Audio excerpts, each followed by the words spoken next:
Día a día en este programa hablamos con soltura de inflación, deuda, índices bursátiles, activos financieros, PIB y déficit, pero para muchos estos son conceptos difíciles y áridos. Justamente para acercar el mundo de la economía al ciudadano común, pero también a los niños, la próxima semana se lanzará en nuestro país el primer programa de educación financiera online llamado Con Letra Grande. Para conversar de este y otros temas nos encontramos con María Jesús Soto, asesora financiera independiente de España y autora de distintas publicaciones. ¿Cómo estás?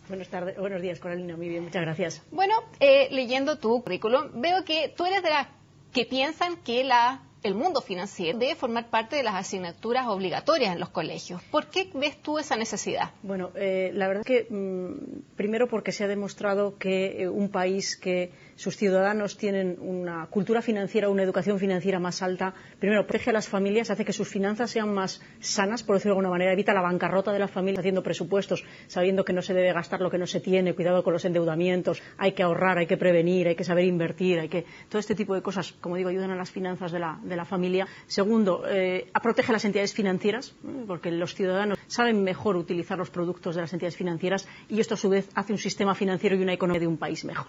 Y esto es lo que la OCDE ha comprobado ya con esta crisis tan grave que tenemos desde el año 2008. Por eso ha lanzado un programa internacional de educación financiera del que los 34 países, entre los cuales está Chile, están todos muy interesados en fomentar la educación financiera. De hecho, en España estamos adheridos con un plan de educación financiera nacional con la CNMV y el Banco de España, y el objetivo es que desde los colegios, se ha comprobado que desde los colegios es donde mejor aprenden los niños esto, como además una serie de valores que son fundamentales, hay que hablarles de honestidad, de esfuerzo, de transparencia, al hilo de los temas financieros, ¿no? Y esto se ha comprobado que hay que hacerlo desde niños, por eso hay muchos países que lo tienen ya de forma obligatoria.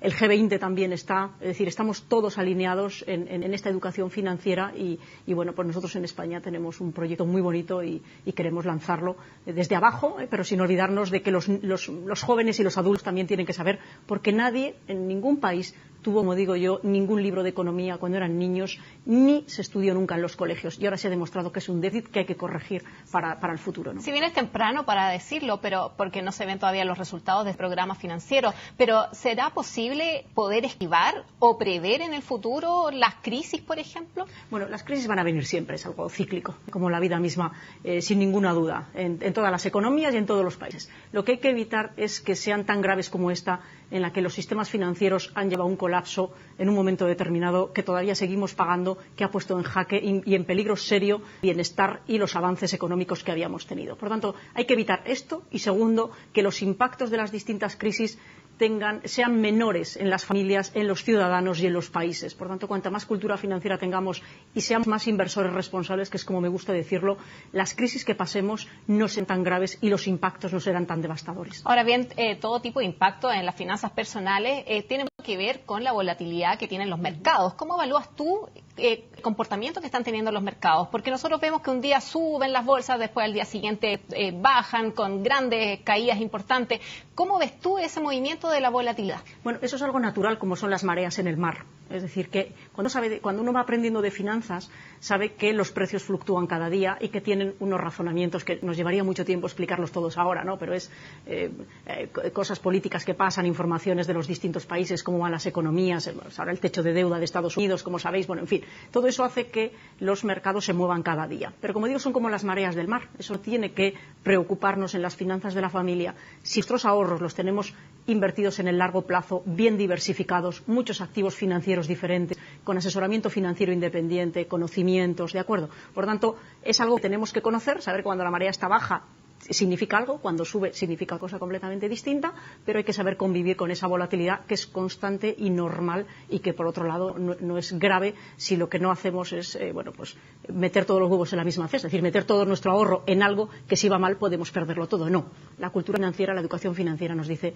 diversifiquemos el ahorro, diversifiquemos en muchos activos financieros y de esa manera protegeremos el patrimonio. Ahora, en todo esto que tú me cuentas, ¿qué papel juegan los especuladores?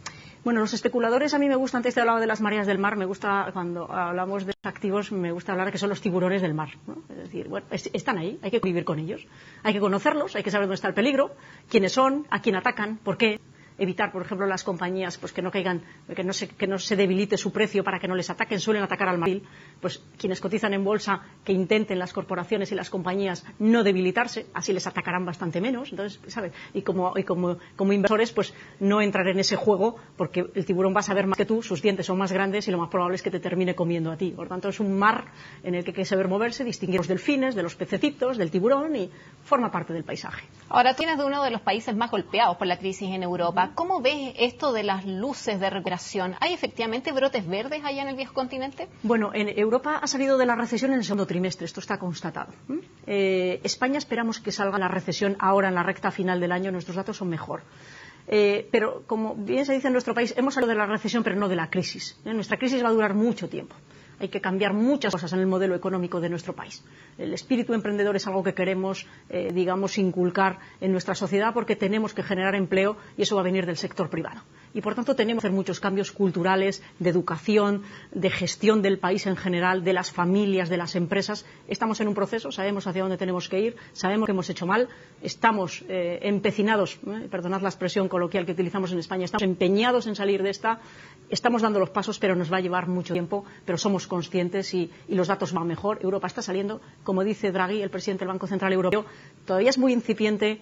No tenemos que lanzar las campanas al vuelo, pero al menos podemos decir que hemos salido. La tasa de desempleo sigue siendo de 2 dígitos. Hoy día conocimos que, si bien se mantuvo en agosto respecto a julio, es casi medio punto más que el año pasado. ¿Cómo evalúas tú la situación del mercado laboral en España y Europa? Bueno, como en Europa hacemos media, entonces en casos como Grecia o España, que aportamos mucho porque tenemos mucho desempleo, pues desafortunadamente es el efecto más devastador que tenemos de la crisis, ¿no? Con un paro por encima del 25%, más del 50% de los jóvenes en España, pues es algo que somos conscientes que es un reto que vamos a tener que trabajar muy duro para sacar adelante a todas estas personas, encontrarles hueco y bueno, pues en ello estamos, pero el primer paso es sacar a la economía de la recesión, ir adoptando las medidas adecuadas, generando en nuestro país todas las oportunidades, un mar de oportunidades para que las personas puedan encontrar empleo. Ahora pasamos a Estados Unidos. ¿Cómo ves esta discusión, este debate que hay entre republicanos y demócratas? ¿Va a seguir la volatilidad? Ya parece, ¿no? Sí, es el juego de siempre. Es decir, van a llegar a, creo que es el 17 de octubre, que es la fecha límite,